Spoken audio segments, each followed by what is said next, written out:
Hey guys, this is Matteo with WTI and I want to talk to you about this awesome desk mat that I use all the time.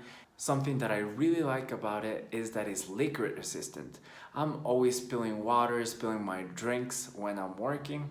So I like it that it doesn't soak through the material, but instead it's very easy to wipe it off and even clean it at the same time. I also like the finishing on top. It's very smooth and very soft, which I appreciate because I also use my mouse to be playing games, and I like that it's a fast reaction, it doesn't get stuck anywhere in the pad.